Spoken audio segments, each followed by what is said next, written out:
Hello students, कैसे हैं सभी। उम्मीद करता हूँ ठीक होंगे।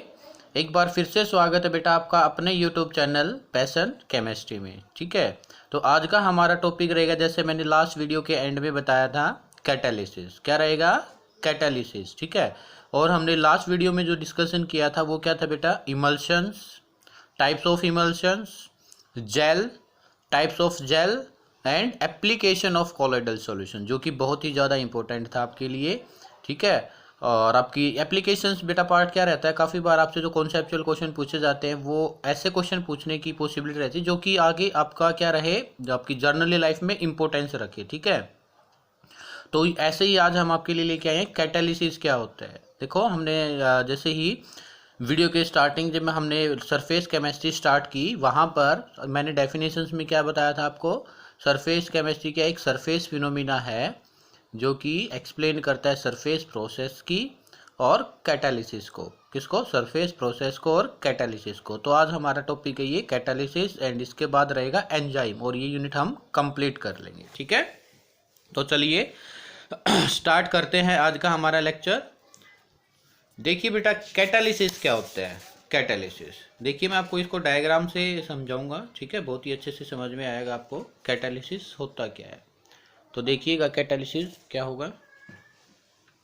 तो देखिए, आपकी एक रिएक्शंस ग्राफ बना रहा हूं मैं, reaction progress and potential energy, या आप इसको कह सकते हो। ये आपका क्या है, एक ग्राफ ड्रॉ कर रहा हूं मैं, किस किस के बीच में बेटा? ये reaction progress,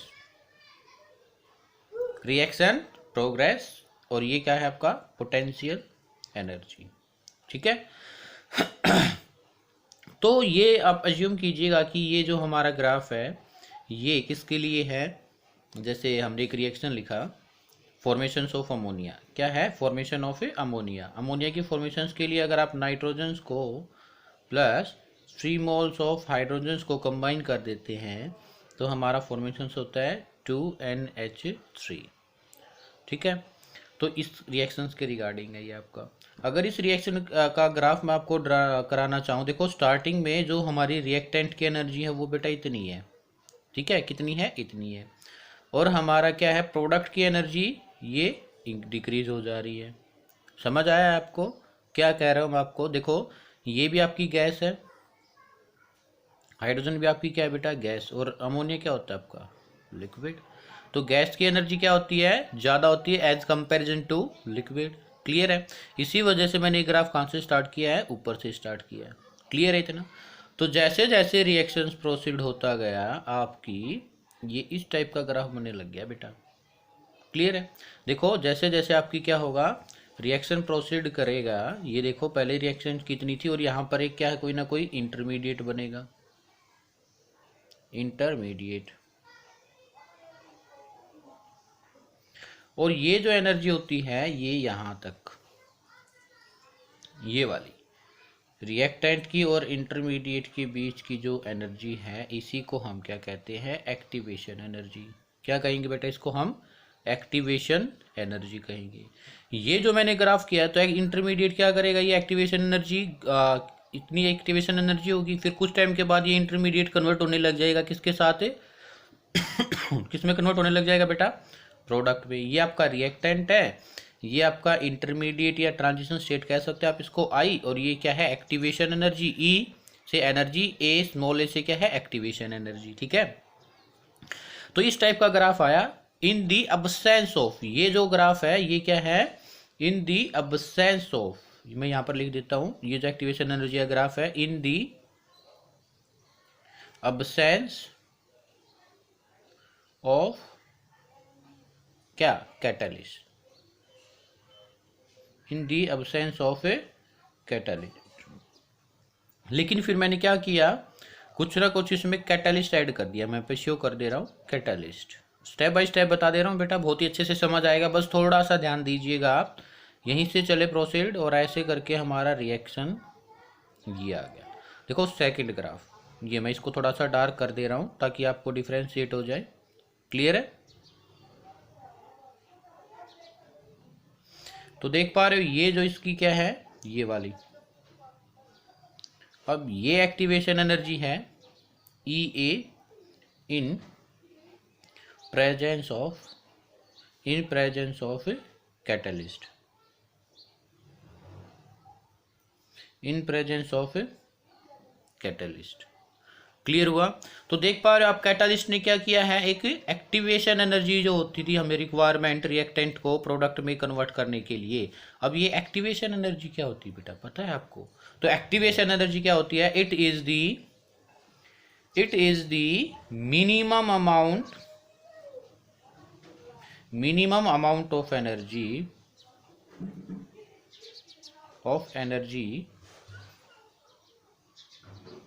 which required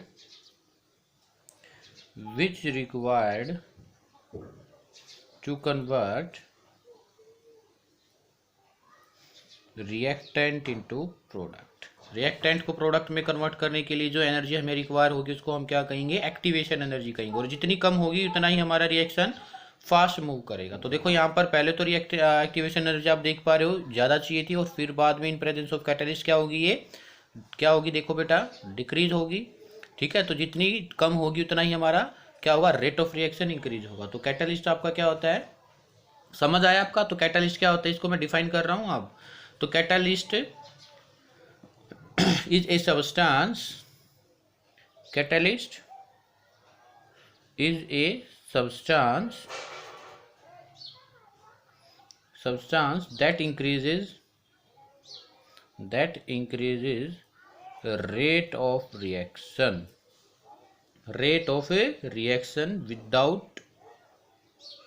without consuming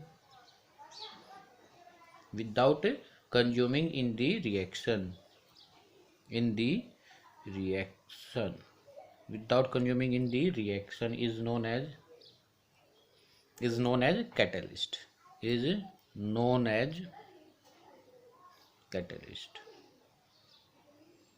और इस प्रोसेस को क्या कहते हैं बेटा, and such process is called catalysis. इस पूरी प्रोसेस को हम क्या कहेंगे बेटा जी, कैटालिसिस कहेंगे। क्लियर है? तो ये कुछ इसकी क्या होता है कैटालिस्ट का, कुछ क्या होता है स्पेसिफिक नेचर होता है या कुछ प्रॉपर्टीज होती है, वो देख लीजिए क्या होता है। कैटालिस्ट जो करता है बेटा, एक catalyst alternate mechanism and provide a catalyst find, ऐसा लिख सकते हो, catalyst find A alternate path for reaction mechanism and decreases activation energy। Clear हुआ आपको? सेकंड जो है इसकी वो देखिए प्रॉपर्टीज। कैटालिस्ट जो होगा बेटा, catalyst speed up rate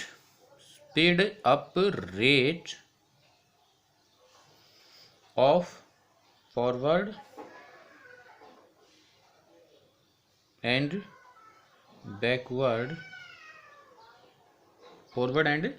backward reaction in equal कह सकते हो backward reaction to equal extent क्या करेगा जो कैटालिस्ट है बेटा, रिएक्शन की जो स्पीड है कौन से रिएक्शन की, फॉरवर्ड डायरेक्शन में और बैकवर्ड डायरेक्शन में वो इक्वल एक्सटेंट से इंक्रीज करेगा। जैसे ये रिएक्शन क्या थी, ये हाफ एरो मैंने किसकी तरफ दिखाया है, फॉरवर्ड की तरफ, और हाफ एरो मैंने किसकी तरफ दिखाया है, बैकवर्ड की तरफ दिखाया है। तो इसी वजह से क्या है, ये अगर जितना स्पीड क्या करेगा फॉरवर्ड डायरेक्शन में, अगर हम अदर कैटालिस्ट ले तो वो भी क्या करेगा बैकवर्ड डायरेक्शन में सेम क्या करेगा, स्पीड को इंक्रीज करेगा, सेम एक्सटेंट से करेगा। एंड सेटअप इक्विलिब्रियम क्या कर लेगा, एंड सेटअप इक्विलिब्रियम। ये करेक्टरिस्टिक्स है बेटा किसकी, कैटालिस्ट की, बहुत ही इंपॉर्टेंट है ये, equilibrium, and does not disturb equilibrium. ठीक है, थर्ड प्रॉपर्टीज क्या हो सकती है, कैटालिस्ट जो हमारे होते हैं बेटा, जो कैटालिस्ट होते हैं वो selective and active in nature's होते हैं। कैसे होते हैं? Selective and active in nature. Okay, फिर ये आपका क्या था बेटा? कैटलिस्ट के बारे में। ओके, फिर आता है आपका टाइप्स ऑफ कैटलिस्ट। क्या आता है? Types of catalyst. तो जो बेटा कैटलिस्ट होगा वो दो टाइप का होगा। एक तो होगा होमोजीनियस कैटलिस्ट, ठीक है। एक हमारा होगा बेटा सेकंड हेट्रोजीनस कैटलिस्ट। समझ आया बेटा? एक तो क्या आपका होमोजीनियस कैटलिस्ट और एक सेकंड क्या है? Heterogeneous catalyst. तो बेटा जैसे आपको नाम से पता चल रहा है होमो का मीनिंग होता है सेम, जीनस का मतलब स्टेट, हेट्रो का मीनिंग क्या होता है बेटा? डिफरेंट। क्या मीनिंग हुआ? डिफरेंट। और जीनस का मतलब स्टेट।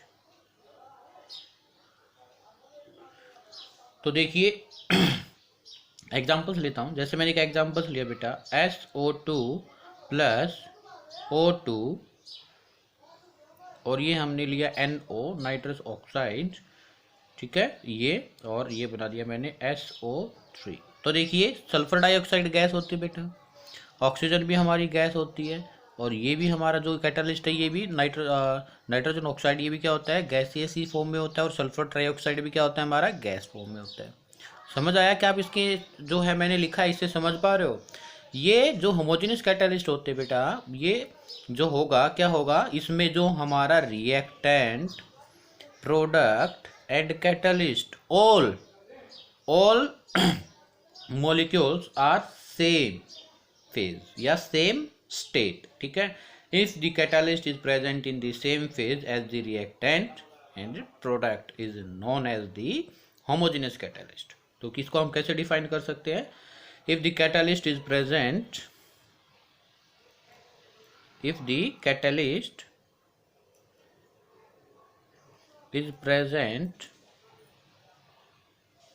in same phase. कैसे से फेम होना चाहिए?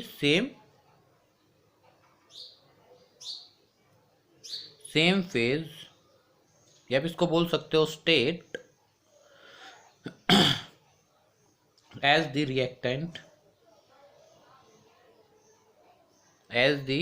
Reactant is present is known as homogeneous catalyst. Okay, देखो बेटा ये साथ साथ में अपने दो नोट से लिखते रहना, इसी वजह से मैं इतना अच्छे से एक्सप्लेन कर रहा हूँ इसको वर्ड बाय वर्ड। ओके, और कुछ अगर आप रह जाता है तो आप पहले वीडियो को सुनिएगा, अगर इसमें मैंने मेंशन नहीं किया तो वीडियो को पॉज करके उसको लिखिएगा। ओके, तो अगर आप ऐसा ये प्रोसेस फॉलो करते हो तो बेटा आपको ये लगा लो 70% या 80% तो अभी याद हो जाएगा वीडियो को देखते देखते हुए, ठीक है।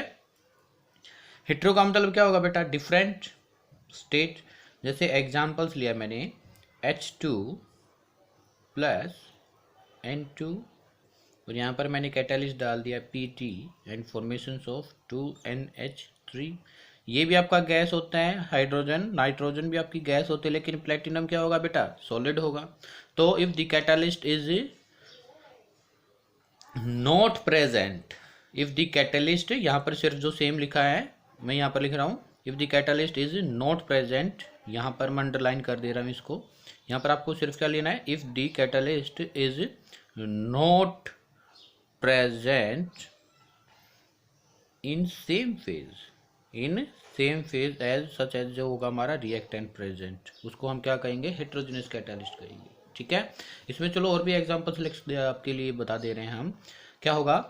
Carbon monoxide CO plus oxygen, अगर मैंने क्या लिया है? NO, ठीक है, तो CO2 गैस बनेगी। कार्बन मोनोऑक्साइड भी गैस होती है, ऑक्सीजन भी गैस होती है, और क्या होता है? कार्बन डाइऑक्साइड भी गैस होती है, ठीक है। और लिक्विड का एग्जांपल्स बता दे, चलो लिक्विड का ले लीजिए। CH3 COO C2H5, ये आपका एक एस्टर होता है बेटा। क्या होता है आपका? एस्टर, इथाइल इथेनॉइड, ठीक है, प्लस H2O। आपको क्या मिलेगा अगर हम इसके हाइड्रोलिसिस करते हैं? 10th क्लास में आपने सीखा होगा CH3COOH प्लस C2H5OH, यानी कि ये बॉन्ड यहाँ से सॉरी वेरी सॉरी, ये बॉन्ड यहाँ से टूट जाता है, इसके साथ OH लग जाता है, इसके साथ H लग जाता है। ठीक है, ये एग्जाम्पल हुआ। और इसमें एग्जाम्पल्स दें आपको इसमें एग्जाम्पल्स लिख लो बेटा। जैसे मैंने लिया NCH2 डबल बॉन्ड CH2, यानी कि मैंने इथीन है जो इसके N नंबर ऑफ मोल्स लिए, और यहाँ पर मैंने जिंक Zn की पर जो जिंक है Z और N, इसके प्रेजेंस में इसको रिएक्शन कराया, तो यहाँ पर क्या है आपका पॉलीमर बन जाता है। ठीक है, CH2 पॉलीइथीन, जिसको हम कहेंगे CH2 इस तरीके से। और हमने ऑयल जो हमारे होंगे, ठीक है, ऑयल जनरली क्या होंगे हमारे, यही होते हैं बेटा सैचुरेटेड हाइड्रोकार्बन्स, जैसे CH2 डबल बॉन्ड CH2। ठीक है, प्लस यहाँ पर मैंने क्या लिया, हाइड्रोजन, और निकल की प्रेजेंस में कराया तो ये बन जाएगा CH3। ठीक है, ये भी क्या है, निकल डिफरेंट स्टेट में है, ये डिफरेंट स्टेट में है, ये सॉलिड है। ठीक है, ये लिक्विड है, ये आपकी गैस है। समझ आया? तो ये क्या था आपका टाइप्स ऑफ कैटलिस्ट। क्या था बेटा ये, टाइप्स ऑफ ए कैटलिस्ट।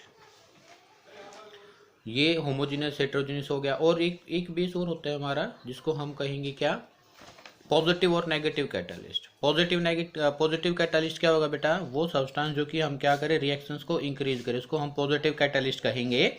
और नेगेटिव कैटलिस्ट क्या होता है, जो सब्सटेंस रिएक्शंस के रेट को डिक्रीज करे, जैसे पॉइजन्स होता है। ठीक है, प्रोमोटर्स क्या होते हैं, increases the rate of reactions, जैसे हमारा का प्रोमोटर्स क्या होंगे बेटा, जो कि रिएक्शंस को इंक्रीज करेंगे, जैसे Fe कैटलिस्ट, MO प्रोमोटर्स क्या देंगे हमारा NH3। पॉइजन्स क्या होंगे, जो कि डिक्रीज करेंगे एक्टिविटी ऑफ कैटलिस्ट को। प्रोमोटर्स तो क्या करते हैं, कैटलिस्ट की एक्टिविटी को इंक्रीज करते हैं, और पॉइजन्स क्या होते हैं, कैटलिस्ट की एक्टिविटी को डिक्रीज करते हैं, जैसे जहर जो हमारा होता है। ठीक है, एक ये बेस होता है। क्लियर इतना? ठीक है। और जो हमारे सॉलिड कैटलिस्ट होते हैं, जो मैं दिखा रहा आपको, निकल वगैरह, ये जनरली क्या होंगे, ट्रांजिशन मेटल्स होते हैं बेटा। ट्रांजिशन मेटल कौन से होंगे आपके, जो डी ब्लॉक एलिमेंट है वो। ठीक है, और इनको हम पाउडर फॉर्म में कन्वर्ट करके, और तब अपना क्या करते हैं, इनको एज ए कैटलिस्ट यूज करते हैं। क्या यूज करते हैं, एज ए कैटलिस्ट यूज करते हैं। क्लियर है? तो ये देखो आपकी टाइप्स ऑफ कैटलिस्ट है, ये दिखाया गया है। फिर टाइप्स ऑफ हेटेरोजेनियस कैटलिस्ट है, ये दिखाया गया है। अब बचता है बेटा आपका सिर्फ थ्योरी ऑफ हेटेरोजेनियस कैटलिस्ट और होमोजेनियस कैटलिस्ट। ठीक है, इसको देखिए, इसको समझिएगा आप। ओके, थ्योरी ऑफ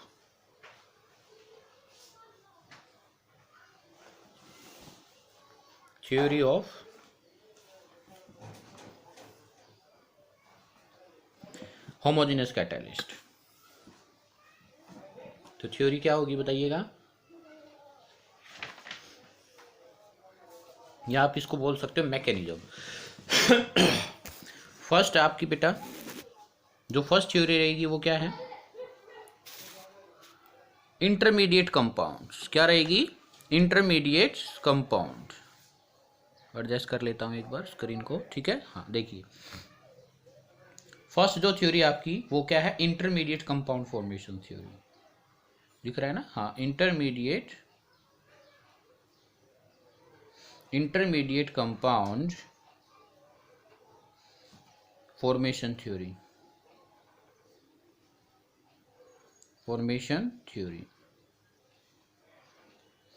तो इंटरमीडिएट फॉर्मेशंस कंपाउंड में क्या होता है बेटा, देखिए, ये जर्नली मैं बता दे रहा हूं आपको, this theory is mainly obeyed by homogeneous catalyst. मतलब इस थ्योरी को कौन ओबे करता है, this theory is obey by homogeneous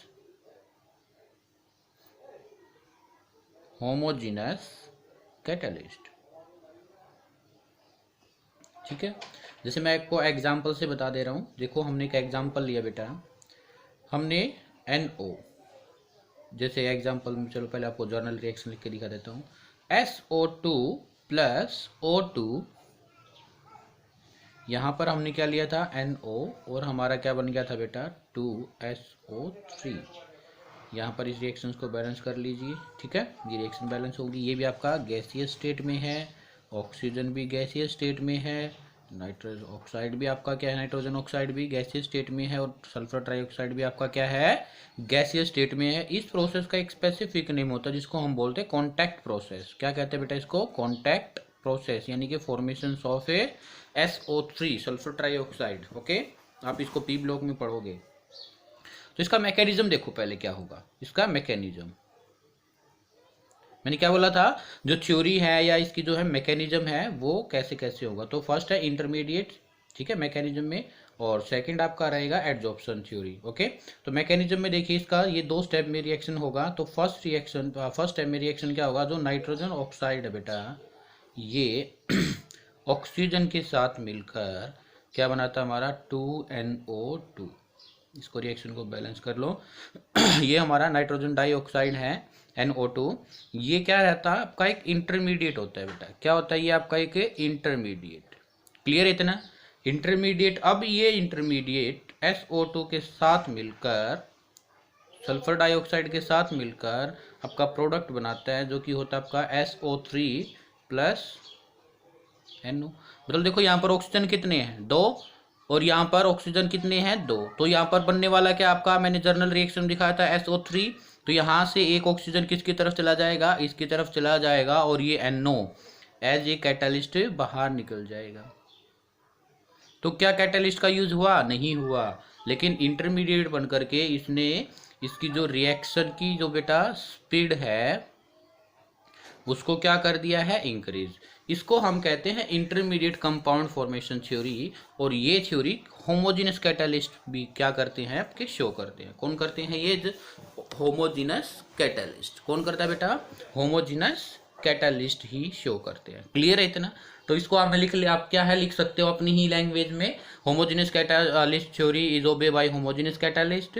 ठीक है, in this theory catalyst combine with, क्या करेगा, in this theory catalyst combine with a reactant and form a intermediate, then this intermediate is combine other intermediate and formation of product is takes place and catalyst is क्या हो जाएगा, escape out, या इसको बोल सकते हो exit। ठीक है,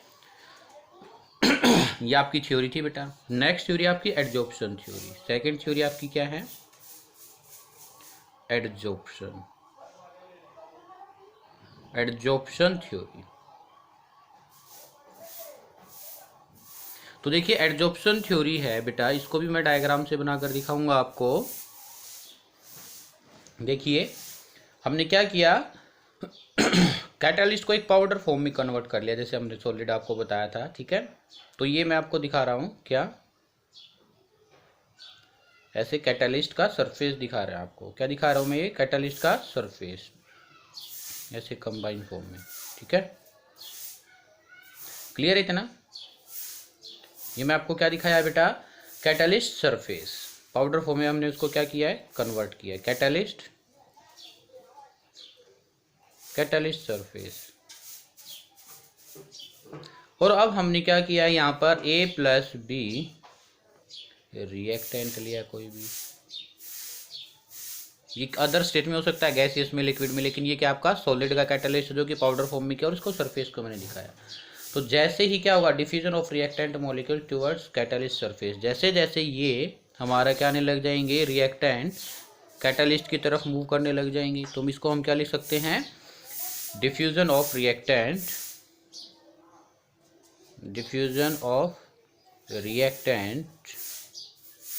towards reactant molecules towards catalyst surface, diffusion of reactant towards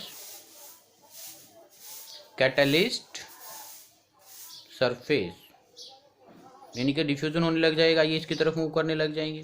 फिर से क्या होगा बेटा, इसकी सरफेस को मैं एक बार बना दे रहा हूँ। ठीक है,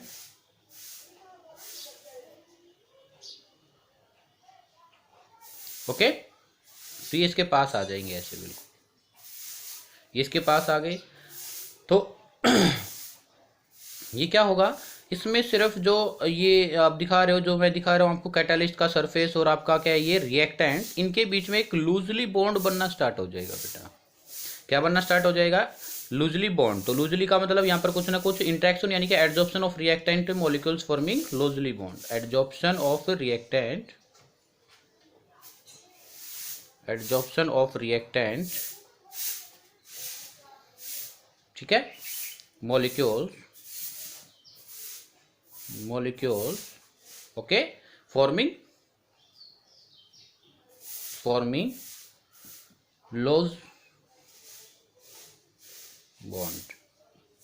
नेक्स्ट टाइम में क्या होगा बताइए बेटा, ये क्या हो जाएगा, कंप्लीटली एब्जॉर्ब कर लिया जाएगा। Occurrence of chemical reaction forming an intermediate state, पहले तो लूजली बॉन्ड था, अब ये क्या हो जाएंगे, कंप्लीटली अटैच हो जाएंगे। कैसे, देखिए बिल्कुल ध्यान से समझिएगा इसको बेटा, बहुत ही ज़्यादा इंपॉर्टेंट है ये मैकेनिज्म, आपको पता होना चाहिए कि कैसे कैसे रिएक्शन में जो है हमारा कैटलिस्ट हेल्प करता है इंक्रीज करने के लिए रेट ऑफ रिएक्शन। तो मतलब अब ये ए और बी इसके साथ क्या हो गए, कंबाइन, ऐसे कंबाइन फॉर्म में दिखा दो इसको, ठीक है। तो इसको आप क्या लिखोगे, occurrence of chemical reactions, occurrence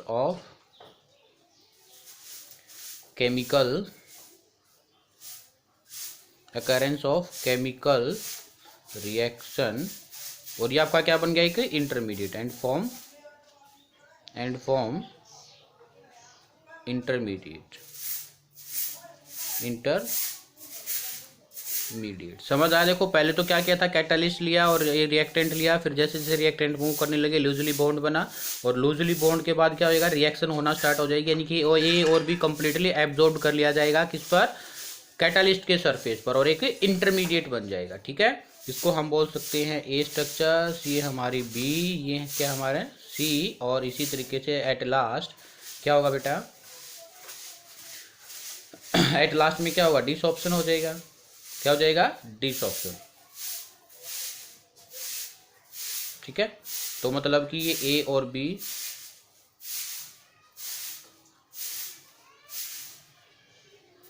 ठीक है, ऐसे आप इसको दिखा सकते हो। यहां से फिर हमारा क्या बन जाएगा, एक प्रोडक्ट बन जाएगा, क्या बन जाएगा बेटा, प्रोडक्ट, इसको हम बोलते हैं डिस ऑप्शन, ठीक है। इंटरमीडिएट क्या करेगा, ये इंटरमीडिएट कंबाइन करेगा किसी अदर रिएक्टेंट के साथ, और वो फिर किस में कन्वर्ट हो जाएगा, प्रोडक्ट में कन्वर्ट हो जाएगा, और कैटालिस्ट हमारा सरफेस ऐसे का ऐसे ही रहेगा। क्लियर है इतना, ठीक है। तो ये क्या था हमारा थ्योरी ऑफ एडजॉर्प्शन, ठीक है, एडजॉर्प्शन थ्योरी, जो कि किसके द्वारा, जर्नली ये थ्योरी फॉलो की जाती है बाई हेट्रोजिनस कैटालिस्ट, इसके द्वारा बेटा हेट्रोजिनस कैटालिस्ट, ठीक है। ये हमारे टाइप्स ऑफ क्या थे, कैटालिस्ट थे। क्लियर इतना, ठीक है। इसके बाद जो होगा बेटा वो क्या रहेगा, कुछ जो रिएक्टेंट हैं, some important features of solid catalyst, क्या रहेगा हमारा, some important features of a solid catalyst, तो उनको देख लीजिए जल्दी जल्दी, ठीक है। तो जैसे क्या था, एक्टिविटी, क्या था, एक्टिविटी, देखिए जो सॉलिड कैटालिस्ट होते हैं बहुत ही क्या करेंगे, एक्टिव इन नेचर्स होंगे, तो उसके रिएक्शन से हम देखते हैं, देखिए स्क्रीन को एडजस्ट कर लेता हूँ एक सेकंड, चलो ठीक है। तो देखो जैसे एक हमारा रिएक्शन है H2 प्लस O2, अगर मैं इसको किसी विदाउट कैटालिस्ट की प्रेजेंस में रिएक्शन को प्रोसीड कराऊं, विदाउट एब्सेंस ऑफ कैटालिस्ट, तो क्या होगा, नो रिएक्शन। तो अगर इस रिएक्शंस को मैं क्या करूं, H2 प्लस O2, ठीक है, रिएक्शन को बैलेंस कर लिया, प्लेटिनम कैटालिस्ट, तो हमारा क्या बन जाएगा, 2H2। तो क्या हुआ, ये एक्टिविटी, तो क्या हो सकता है हमारा फर्स्ट जो है फीचर्स, एक्टिविटी,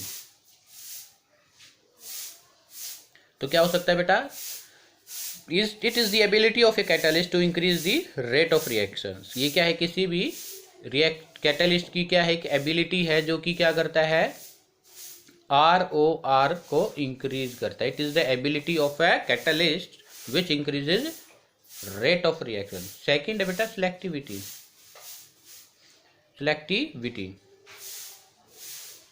ये बहुत इंपॉर्टेंट है। देखिए जैसे हमने क्या किया, एक कार्बन मोनोऑक्साइड का मॉलिक्यूल्स लिया प्लस हाइड्रोजन का मॉलिक्यूल्स लिया, और इसको रिएक्ट करा दिया इन presence of Cu catalyst, in presence of Cu यानी कि कॉपर कैटलिस्ट। तो हमारा जो प्रोडक्ट बना वो बना HCHO, फॉर्मेल्डिहाइड। क्या बना बेटा? फॉर्मेल्डिहाइड। अगर मैंने फिर से कार्बन मोनोऑक्साइड लिया और यहाँ पर मैंने क्या लिया 2H2, है तो गैस ही यानी कि हाइड्रोजन ही है, और अब मैंने क्या किया कॉपर ऑब्लिक में जिंक ऑक्साइड और डाल दिया इसमें, तो हमारा जो फॉर्मेशन हुआ वो हुआ CH3OH, यानी कि क्या बना बेटा? मिथेनॉल। और ऊपर क्या था आपका? Formic acid. ये क्या था? Formic acid. ये इसको आप बोल सकते हो फॉर्मेल्डिहाइड। फॉर्मिक एसिड नहीं, sorry, very sorry, formic acid नहीं, फॉर्मेल्डिहाइड। क्या ये? फॉर्मेल्डिहाइड, या इसको आप मिथेनल भी बोल सकते हैं, मिथेनल।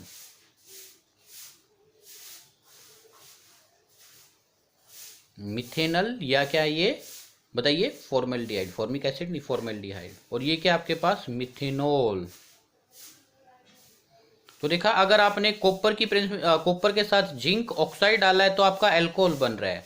अगर आपने सिंपल कॉपर कैटालिस्ट लिया तो आपका क्या बन रहा है बेटा? एल्डिहाइड बन रहा है। तो ये इसी वजह से क्या है? सिलेक्टिव इन नेचर है। कैसा? ये catalyst of capacity of a catalyst to be direct path of for reactions. ये क्या होता है? सिलेक्टिव भी होता है। और थर्ड क्या है? Very important, specific, specificity, specificity. ठीक है। क्या होता है? Particular substance action of catalyst, action of catalyst is highly specific, is highly specific. इसका मतलब क्या होगा बेटा? कि एक particular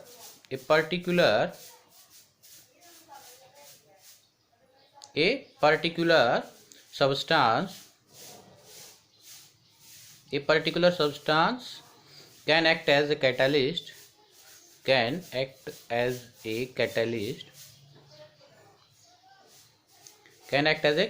only for a particular reaction,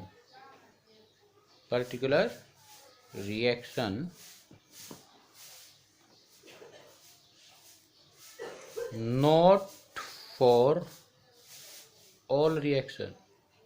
मतलब एक पर्टिकुलर रिएक्शंस के लिए एक पर्टिकुलर ही क्या चाहिएगा? कैटलिस्ट चाहिएगा। ऑल रिएक्शंस के लिए एक सेम क्या नहीं कर सकते हैं हम? कैटलिस्ट नहीं यूज कर सकते हैं। क्लियर है? ठीक है। ये हमारा क्या था बेटा? स्पेसिफिसिटी, यानी कि कुछ सॉलिड कैटलिस्ट के क्या थे? सॉलिड कैटलिस्ट के कुछ इम्पोर्टेंट फीचर्स थे। ओके। इसके बाद एक सिंपल सा आपका कई बार जियोलाइट्स पर क्या करा लेता है, वो शॉर्ट नोट्स लिखवा लेता है। तो जियोलाइट भी क्या होते हैं? एज ए कैटलिस्ट होते हैं जियोलाइट्स, वेरी इंपॉर्टेंट। ठीक है। आपने 11th क्लास में वैसे तो पढ़ा होगा zeolites.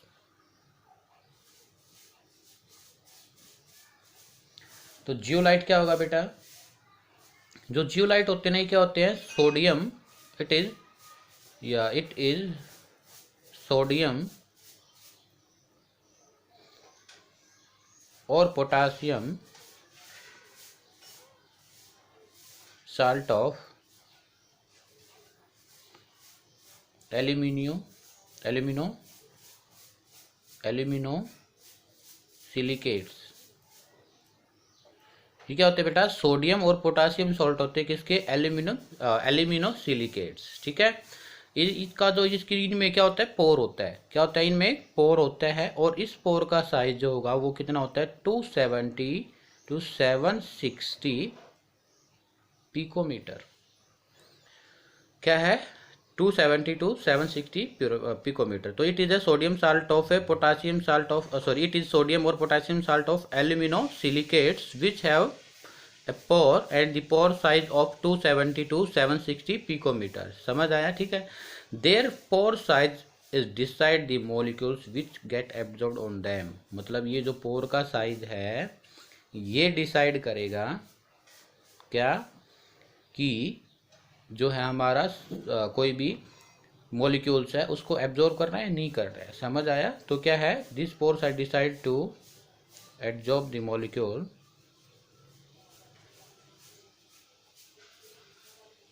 adsorb the molecules on it, ठीक है। If molecules have small size, then pore they easily get absorbed. The zeolite act as a selective adsorbent in molecule size, ठीक है, in molecule size, okay। If molecules have, लिख दे रहा हूं मैं, if molecules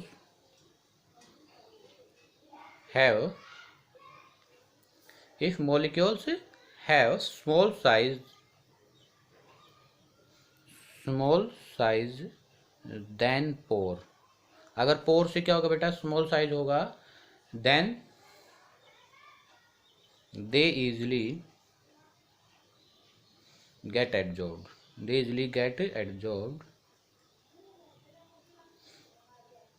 thus zeolite act as selective adsorbent,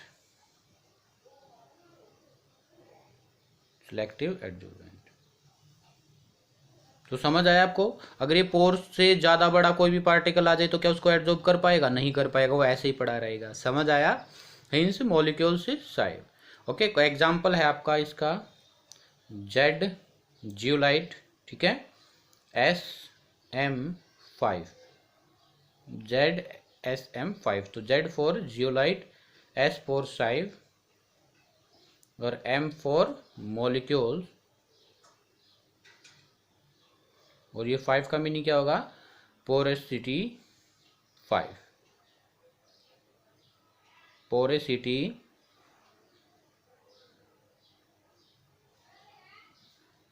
कितनी होगी बेटा, 5। तो zeolite sieve molecules have porosity 5, zeolite sieve molecules have porosity कितनी होगी, उसका पोर 5 होगा, समझ आया। ये जियोलाइट ZMS5, और ये हमारा कहाँ पर यूज होता है, it is used for conversion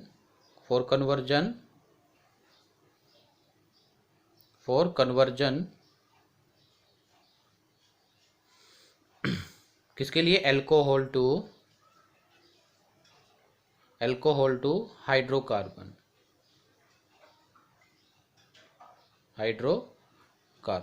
means हमने क्या लिया, कोई भी एल्कोहल लिया, लाइक दिस CH3CH2OH, और हमने इसमें ZMS5 डाल दिया, तो ये किस में कन्वर्ट होता है, CH3CH3 में, ठीक है, इसमें कन्वर्ट हो जाएगा। तो ये आपका हाइड्रोकार्बन और ये आपका क्या है, एल्कोहल है। तो ये आपका क्या था बेटा, जियोलाइट था। तो ये था ऑल अबाउट कैटलिस्ट। तो उम्मीद करता हूँ आपको लेक्चर बहुत ही अच्छे से पसंद आया होगा, ठीक है। अगर आपको वीडियो पसंद आई है तो वीडियो को लाइक कीजिए, शेयर कीजिए और चैनल को सब्सक्राइब कीजिए। अगर किसी भी स्टूडेंट को बेटा सिंगल प्रॉब्लम रहती है तो कमेंट बॉक्स सेक्शन में मेंशन किया करो, या बताया करो कि आपको जो लेक्चर है वो कैसा लगा, ठीक है, कमेंट बॉक्स में।